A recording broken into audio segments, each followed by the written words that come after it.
मित्रों, आपने देखा है या महसूस किया होगा कि आपके आसपास धर्म, कर्म या पूजा पाठ करने वाले लोगों की जिंदगी में खुशहाली उतनी नहीं बढ़ती होती जितने की दुष्ट या अधर्मी लोगों की होती है। और यह देखकर आपके मन में भी कभी न कभी यह सवाल जरूर उठा होगा, आखिर अच्छे लोगों के साथ बुरा क्यों होता है। परंतु आज का अधिकतर इंसानों इस रहस्य के बारे में नहीं जानते, जिसका सबसे बड़ा कारण है कि धर्म ग्रंथों को सही से लिखे सही से पढ़ते नहीं या फिर उनकी लिखी हुई बातों पर विश्वास नहीं करते। आज की पोस्ट में हम जानेंगे कि अच्छे लोगों के साथ बुरा क्यों होता है, जिसका वर्णन भगवान श्री कृष्ण भगवद गीता में विस्तार से किया हुआ है। अच्छे लोगों के साथ बुरा क्यों होता है। हिंदू धर्म ग्रंथ में भगवद गीता एक ऐसा धर्म ग्रंथ है जिनमें मनुष्य के मन में उठने वाले हर प्रश्न का उत्तर ग्रंथ में आपको मिल जाएगा। भगवद गीता में वर्णित कथा के अनुसार अर्जुन के मन में जब भी कोई दुविधा होती थी तो वो उसके समाधान के लिए श्री कृष्ण के पास पहुंच जाते थे। एक दिन की बात है, अर्जुन भगवान श्री कृष्ण के पास आए और बोले, हे वासुदेव, मुझे एक दुविधा ने घेर लिया है और इसका समाधान आप ही बता सकते हैं। तब श्री कृष्ण ने अर्जुन से कहा कि हे धनंजय,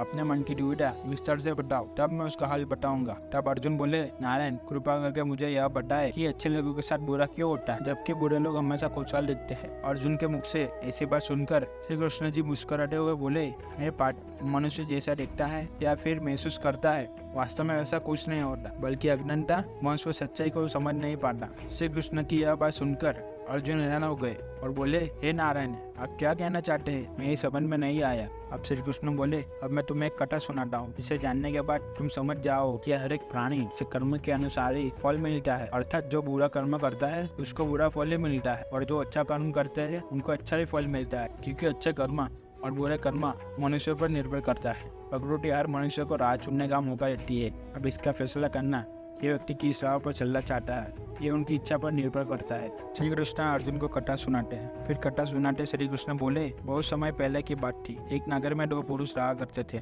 उनमें एक पुरुष व्यापारी था। उनके लिए अपने जीवन में धर्म और नीति के बहुत महत्व थी और वह पूजा पाठ और भगवान की भक्ति में बहुत विश्वास करता था। चाहे कुछ भी हो जाए, वह मंदिर जाना नहीं भूलता था और ना ही दान धर्म आदि किसी भी प्रकार कर्म में कोई कमी करना चाहता था। वही दूसरी ओर उस नगर का दूसरा पुरुष पहले पुरुष से कर्म उनको बिल्कुल विपरीत था।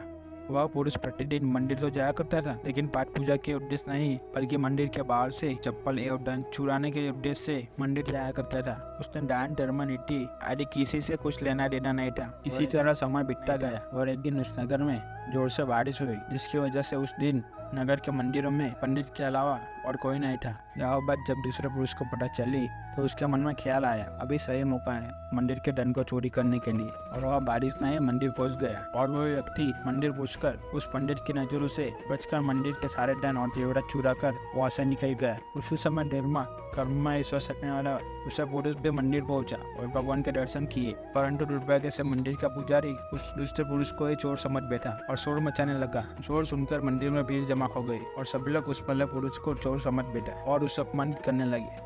यहाँ देखकर भला व्यक्ति हैरान हो गया और उसे समझ नहीं आ रहा था कि उसके साथ क्या हो रहा है। फिर वह किसी तरह उन सब लोगों से बचकर और मंदिर से निकल गया और रास्ते से जाने लगा, लेकिन दुर्भाग्य से उनका साथ वह भी नहीं छोड़ा। रास्ते जाते समय एक गाड़ी ने उस व्यक्ति को घायल कर लिया।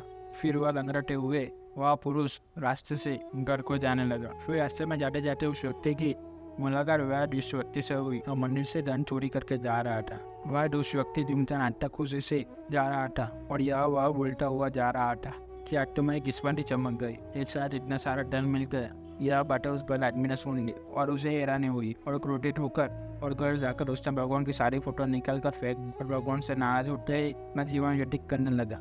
फिर समय बीतता चला गया। उसके बाद दोनों ही पुरुषों की मृत्यु हो गई और वे यमराज के पास पहुंची। वह पहले पुरुष के बगल में उस दूसरे व्यक्ति को खड़े देखकर यमराज से पूछ ही लिया कि मैं तो हमेशा अच्छे कर्म करता था, पूजा पाठ दान धर्म आदि में विश्वास रखता था, जिसके बदले जीवन भर मुझे अपमान दर्द और दुखी मिला और इस अटर्म करने वाले पापी व्यक्ति को अपर्जन और इसका जीवन सुखी से गुजरा। ऐसा क्यों? इस पर यमराज ने उसी व्यक्ति को बताया कि पुत्रा, तुम गलत सोच रहे हो। जिस दिन तुम्हें गाड़ी से टक्कर लगी थी उस दिन वास्तव में तुम्हारा जीवन आखिरी दिन था, परंतु तुम्हारे किए गए अच्छे कर्मों के कारण ही तुम्हारी मृत्यु एक छोटे से दुर्घटना में परिवर्तित हो गई। और इस व्यक्ति के किस्मत में राजयोग था, परंतु इसके दुष्कर्मों की वजह से इसका राजयोग एक छोटे मोटे धन की चोरी में बदल कर रह गया। श्री कृष्ण अर्जुन को एक कथा सुनाते हुए कहते हैं कि पार्थ, अब तुम्हें इस प्रश्न का उत्तर मिल गया। इंसानों को ऐसा सोचना नहीं चाहिए कि भगवान उनके अच्छे कर्म को नजरअंदाज कर रहे हैं। यह बिल्कुल भी सत्य नहीं है। भगवान हमें क्या किस्मत दे रहा है यह लोगों को समझ में नहीं आता। लेकिन अगर आप अच्छे कर्म करते तो भगवान की कृपा सदैव आप पर बनी रहती है। इसलिए मनुष्य को चाहिए कि वह जीवन में अपने अच्छे कर्म करते हैं। भगवान श्री कृष्ण गीता में भी बताया है कि किसी के द्वारा किया गया कर्म बेकार कभी नहीं जाता, भले ये कर्म अच्छा हुआ या बुरा। तो मित्रों, आशा करता हूँ कि आपको हमारी पोस्ट अच्छी लगी तो शेयर जरूर करें। जय श्री कृष्ण।